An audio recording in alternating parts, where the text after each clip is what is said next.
Hello guys, nizere ko mumeze neza. Iyi ni umwe tubagezeho ibintu bitandukanye. Ndi Ditaisi na Patos. Uyu munsi nje kugira ngo twiganirire. Uyu munsi urabizi neza ibimaze iminsi bicicikana kuri social media. Uyu munsi tuje kunenga. Turanashima ariko. Uyu munsi topic yacu tugiye kwibandaho cyane. Uyu munsi ufite umugore. Ingeso zawe zakunaniye ukoze iki? Nkomeje kuzikomeza. Wamara kuzikomeza ugahita ukora iki? Nahita nkora divorce. Wamara ku divorce ukavuga ati ngiye kwishumbusha ikindi cyana ngo gitwika gifite isura nziza. Abagabo bafite twatugeso twabananiye babaswe na ryarari bakareba umugore bakamufatamo ikindi kintu nje kugira ngo rata tubagire inama.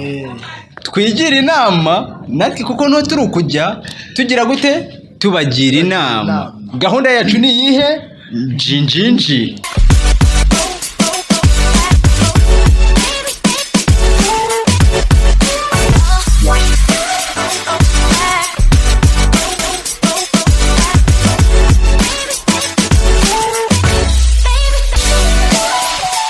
Okay, twaje uyu munsi rero.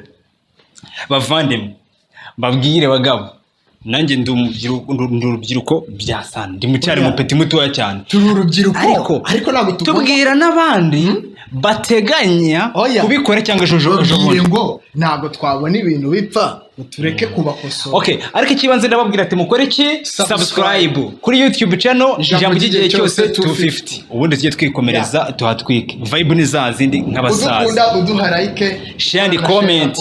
Bavandimwe uyu munsi hari abantu tuje kuvugira ba mama bacu.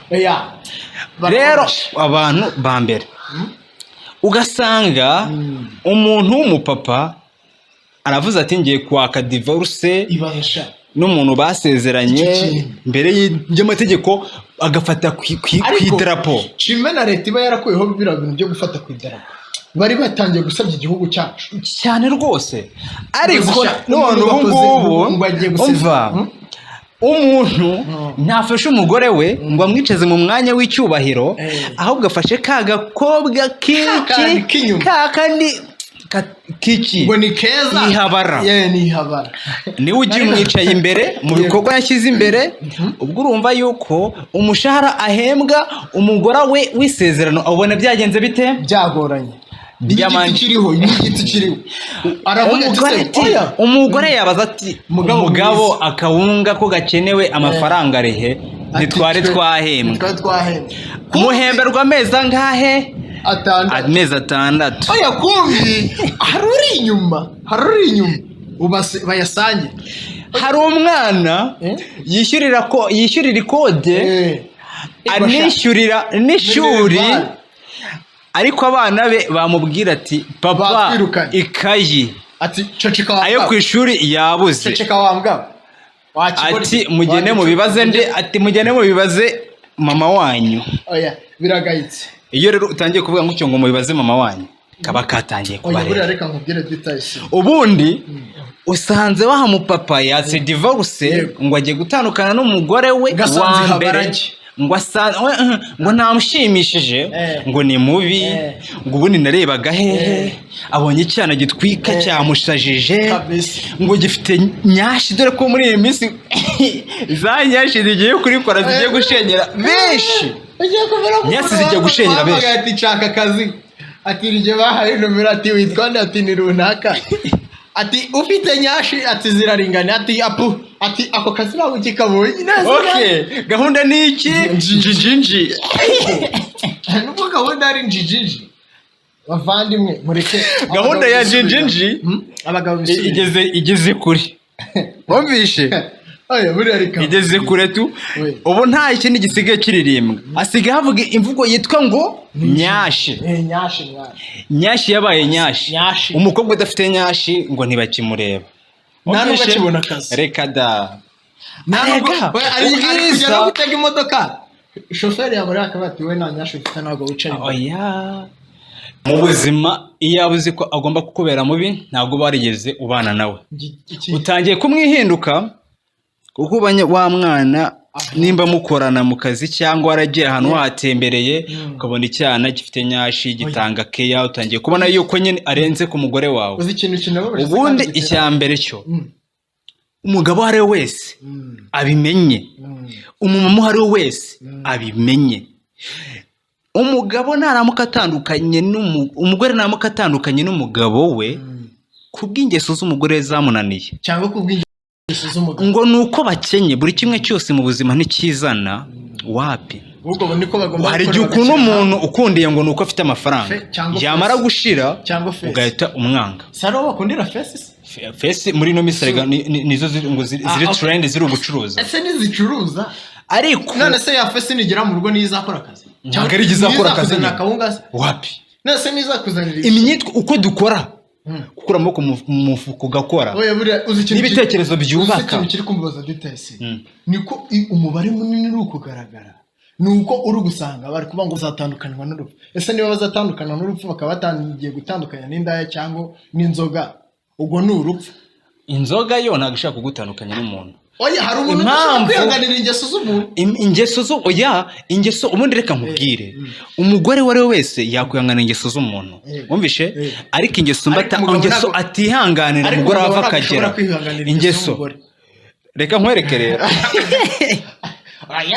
ubundi gahunda ni yayindi njinjinji batubwire reka manze mbabwire reka tubibarize muri comment muze kwandika mu byukuri abagabo dutera ewana ni twebwe ba mbere bakora ikosa batera ishozi bagasakuza cyane bagashyira hejuru ngo ntibaruguye kubikora ugatangira imiryango yose ukayiteranya ariko umugabo yaramutse abikoze hakogwa iki ati be ati sorry te nta kantu koroshye toto ariko n'umugore akubwiye ati nta kantu koroshye ati ngo ibiki ibyo bintu birate biba fight birate biba urugamba aravuga ati wari wabiteguye ati wari wasohokanye nande ati nari ndi hano yewe ati wari wajyanye na bande kunzi sawa ruri mu biki bitewe n'igihe yataye ariko umugabo yakubita icyumweru atari yagera mu rugo arataga asanga umugore dore disi kusha n'abanyamuru bariturije ababyeyi bacu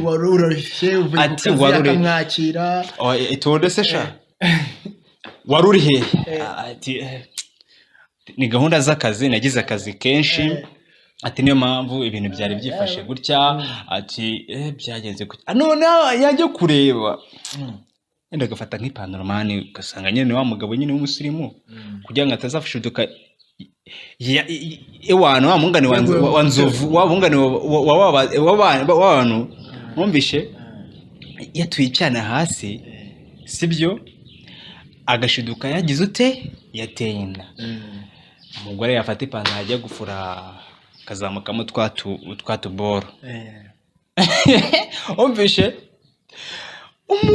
umugore akavuga ati si ubungubu ko ibi bintu tutajya tubikoresha byavuye kumva umugabo bita bigaragaza iby'abamazemo iminsi sibyo ariko ikintu cya mbere kibabaza muri ubu buzima urugero madamu yasigaye mu rugo arimo arakorera urugo arimo arakora ibishoboka byose kugira ngo urugo rugere ku iterambere ariko umugabo yagiye mu kazi ntari ukubyumva ariko si bose ni bamwe na bamwe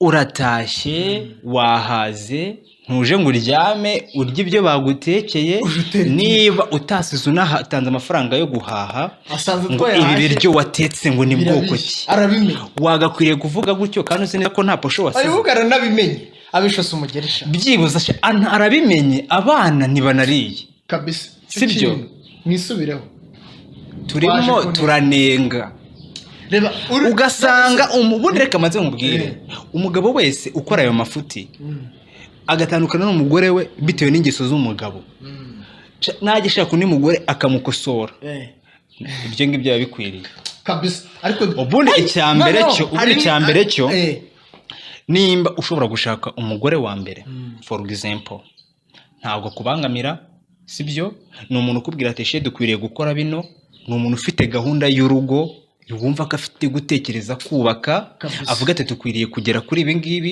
sibyo umugabo kubw'ingeso zamunaniye kubw'ubusinzi bwe ugasanga ubwe yagiye mu bandi bagore, sibyo? Yamara kujya mu bandi bagore bapanga nka gahunda nk'ahantu, ugasanga oya niyo yaba nahari yaryana n'umugore we, nimba afite kapane akoramo akavuga ati uyu ni assistant wanjye, akaba ari umwicara iruhande, umugore wiwe yamwitaje yagiye kumwicaza nk'igereye. Ababyeyi babimenye yagiye kumwicaza nk'igereye assistant se, ariko umujyanama se niwe ujya ahantu hose mugiye. None se nujye no urugero ubona nk'ivize yaje kujya nujya guterura umugore wawe niba ugiye mu cyumba nahazakugira inama. Ubwo urumva neza aba ari umunyamabange hose, ibyumba byose barabyinjirira. Icyo nicyo kigaragaza yuko nawe nuramukubaza ashaka assistant mujye mubana ahantu. Njyewe turi kunenga, ntabwo mvuze njyewe, ntabwo mvuze wero wirenga. Icyambere nyine oya were kuntanga urugero, tutanga ku rugero ku bantu bakora ibyo bibi, sibyo?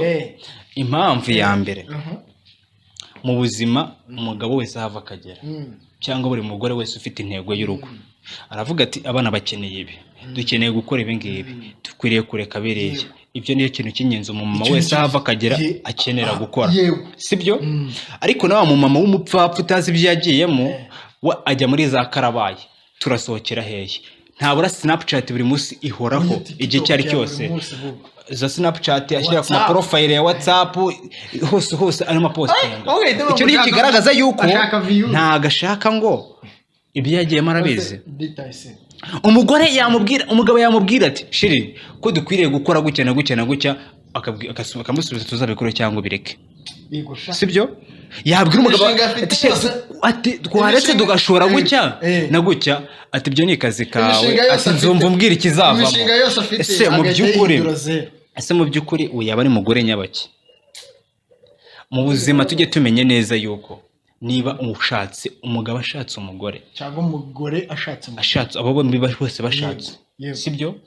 Bagakwiriye gutekereza bakavuga ati urugo rwacu ruzagera kuki, dukwiriye gutekereza gute, dushaka kugera kuki, abana tuzabyara tuzabara mu buhe buryo. Tekereza kuba noneho umwana wawe wabyaye yazakura ari muri ya style imeze gutya, akavuga ati sha atize ukuntu mama we yatwikaga, ati do nkakara kabari kara hepfo, ati nta wundi wa mbere wari uhazwi usibye mama wawe tu. Icyo kintu usanga umwana kimwafekse kikamubabaza cyane, ubwe noneho agahora yigutse akavuga ati ubundi amateka yacu cyangwa amateka basi, nyine amateka nyine usanga abana twebwe tuyagwamo, nyine tuyagwamo tutazi byakozwe. Hari inkuru uno munsi numvishe, ugasanga ngo umumama ashwamadukanye n'abasore ngo ahwanye nabo mu kabari, ahuye nabo mu kabari. Ese icyo kintu kirakwiye? Ibyo nibyo twari turi kuvuga ubundi. Ugasanga ngo shari kandi afite umugabo, nataha mu rugo arakubita umugabo. Arata bavandimwe, gahunda ni iki? Njinjinji.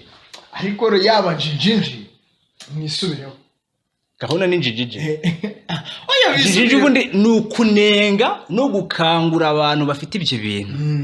Tujye tumenya ngo ibyo turimo ni ibihe, abagabo bari mu biki mu buzima. Nkubwiza ukuri, ngereka manzi mbibwira ikintu kimwe. Mu buzima nufata icyemezo cyo gushaka umugore, ugafata n'ikindi cyemezo cyo gutandukana nawe kubw'ingeso zawe, ngo nuko ubonye umukobwa ufite nyashi kurusha umugore wawe. Isura nziza, nyashi nizo zisigaye zirebwa cyane kurusha uko umuntu areba ku isura. Wumvishe? Ushobora kuba ufite face nziza, ugaragara neza, ariko ukaba udafite nyashi, nta mutipe urakwiteza. Icyo kintu kimenye. Reka nkubwire, mu buzima iyo umuntu agiye gufata icyemezo cyo gushaka, ni ikintu bimusaba imyaka akanagitekerezaho, ntabwo ari ikintu kiza umunota umwe, amasegonda gihita gikorwa ko ka mwanya kabisa. Iyo ufashe icyo cyemezo rero ukavuga ati ngiye gufata icyemezo cyo gushaka, nubaka umuryango, ni uko ukwiriye kubikora, ukabikora n'umutima wawe wose, na bwa buryo wakoraga ukiri umusore ugahita ubyibagirwa ko ibyo bintu wanabikoze, kuko uba wabaye undi wundi ufite inshingano ukwiriye gukora. Abana muzabyara ugomba gushaka impamvu bagomba kuzabaho, ukanabateganyiriza, ukabategurira bakazavuka, noneho bavuga ati hari ibyo papa yadukoreye, hari ibyo mama yadukoreye. Ese umugabo ugaragaza imico itari myiza, umugore yashatse akamufata nkaho ari umwanda kuri we, umwana w'abana, umukobwa w'abana uba waravutse aba yaravutse kugira ngo abeho muri ubwo buzima babazwe.